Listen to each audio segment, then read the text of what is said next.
Buen día Rubén, buen día Lucy, a Buen la día. audiencia. Bueno, finalmente se cumplió el trámite parlamentario para sancionar la ley bases y el paquete fiscal. Osvaldo, qué te parece que queda, qué escenario queda en la Argentina a partir de esto? Se terminaron las excusas Ujú. para Ujú. el gobierno nacional, ahora tienen las herramientas que solicitaron en cuanto a las emergencias económica, energética, por ejemplo, para poder abordar cuestiones que yo entiendo tienen hoy que ver con la microeconomía. Valoramos que se hayan mejorado las reservas del Banco Central, valoramos el equilibrio fiscal, valoramos que haya ido disminuyendo paulatinamente la inflación, pero ahora hay que trabajar en la microeconomía, hay que trabajar en la diaria de la gente, hay que buscar que el poder adquisitivo mejore para que no pierda versus la góndola. Ese es el sentido que le hemos dado nosotros al acompañamiento en general a la ley bases, sin dejar pasar por alto que han aceptado los cambios que propusimos desde Neuquén en cuanto al capítulo hidrocarburos, que beneficia concretamente a nuestra provincia, y por otro lado también hay que destacar que el RIGI también es un elemento importante, fundamental, y yo lo comparo, Rubén, con lo que fue el acuerdo Chevron-YPF en el Sí. año 2013, Mm. donde una inversión de 1.500 millones de dólares para lo que fue el despegue del gas no convencional y el petróleo no convencional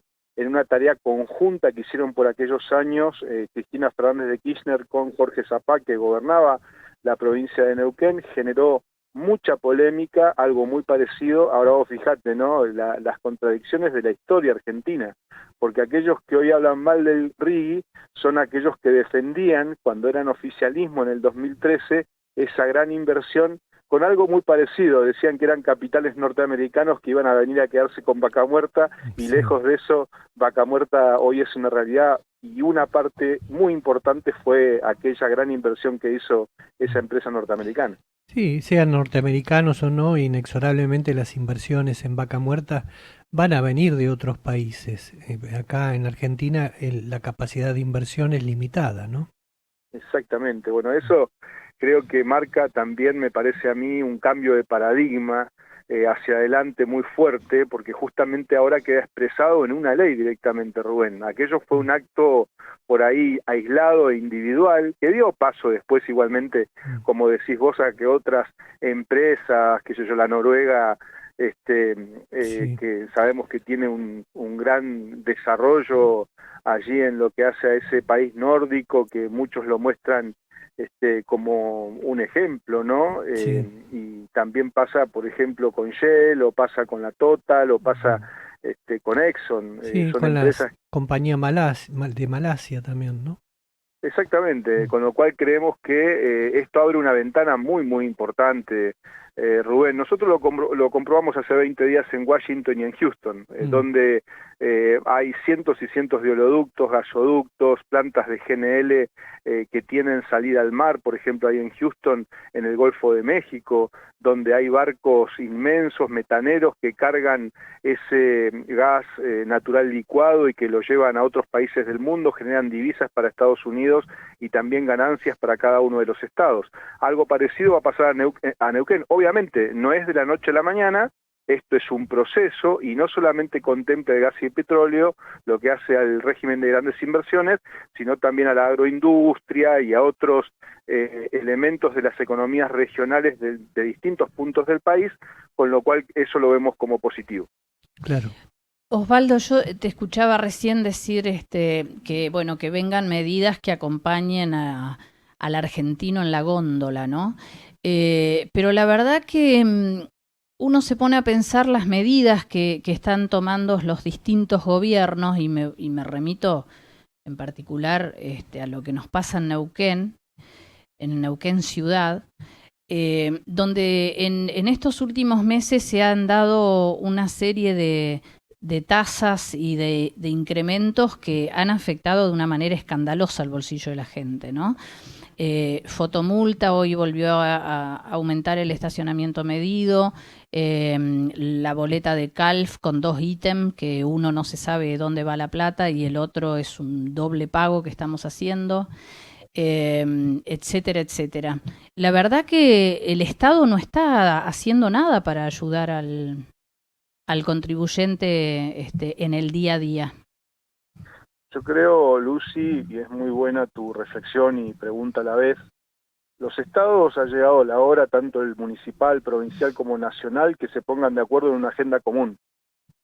Y esa agenda común no tiene que ver con una carta de intenciones ni pactos, tiene que ver con una agenda que efectivamente se vaya confirmando en políticas públicas reales, concretas y duraderas, y progresivas también, ¿no? Porque si no, cuando se ejerce en términos tributarios, en términos fiscales, presión sobre los contribuyentes, en definitiva, sobre los vecinos, vecinas, termina ocurriendo lo que vos decís.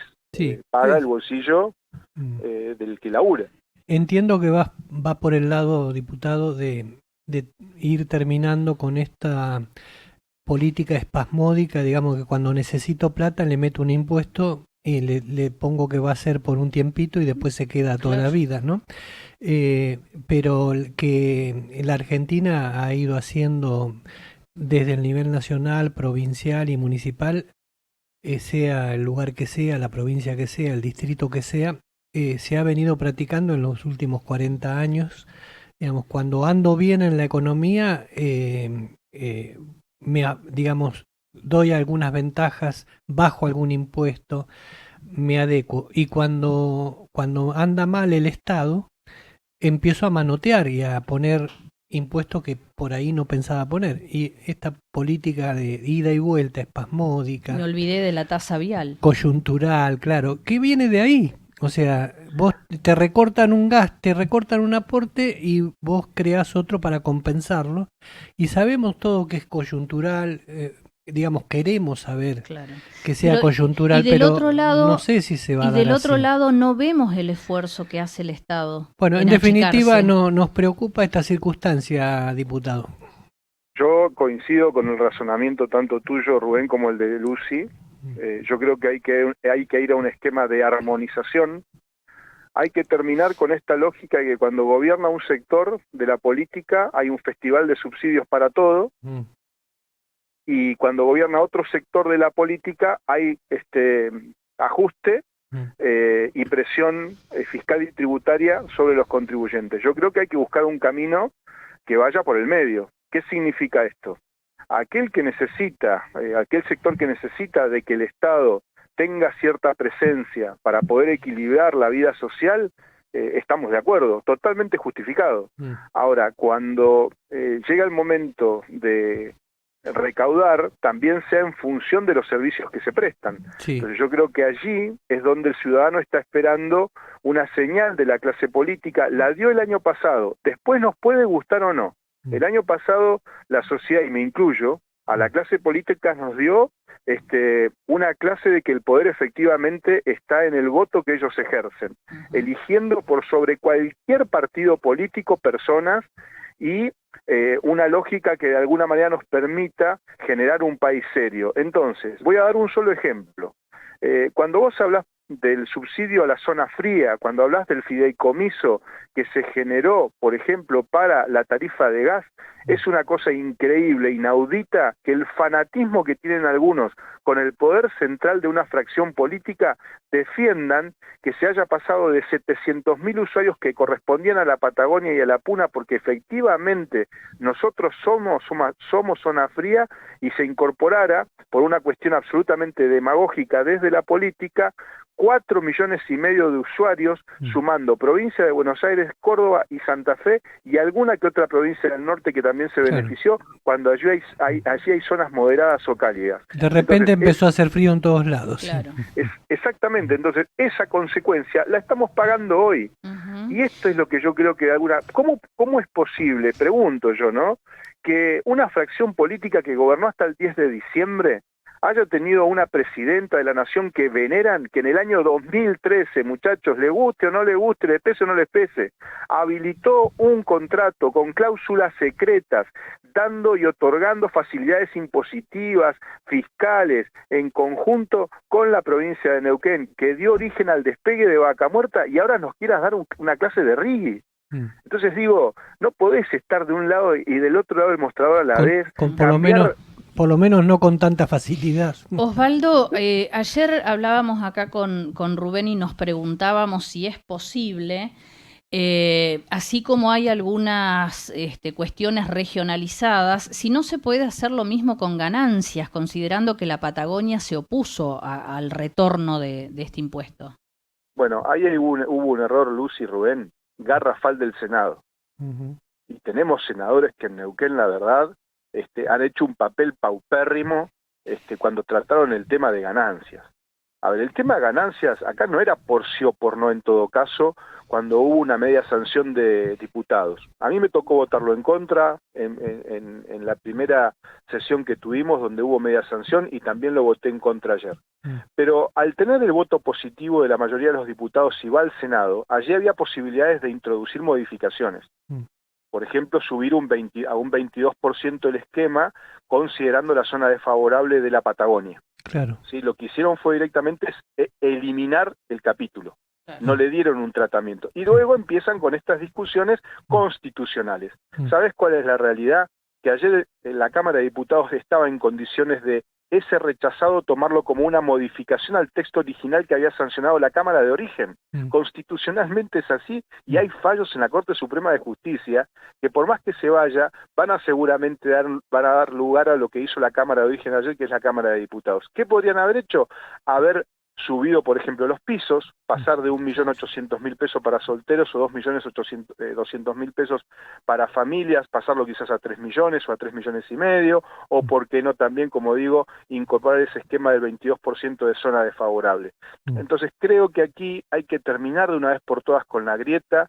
Creo que ahora aquí el gobierno nacional se le terminaron las excusas. No va a poder decir que hay un nido de ratas que no le permite gobernar, no va a poder decir que hay degenerados fiscales que pretenden quedarse con el presupuesto nacional. Hoy el gobierno tiene la gran posibilidad, y quizás una de las pocas de la historia, porque tienen solo 38 diputados de 257 y 7 senadores de 72, y han sacado una ley que a mí me parece que contó con los bloques dialoguistas que acompañaron esto. Bueno, ahora la pelota la tiene el Ejecutivo Nacional, que tiene que comenzar a trabajar justamente en terminar con tarifas distorsivas, en terminar con estas lógicas de que cualquiera puede a partir de una idea incorporar un tributo, incorporar una tasa. Me parece que hay que armonizar el sistema tributario argentino, porque eso le va a dar previsibilidad a las inversiones que necesitamos.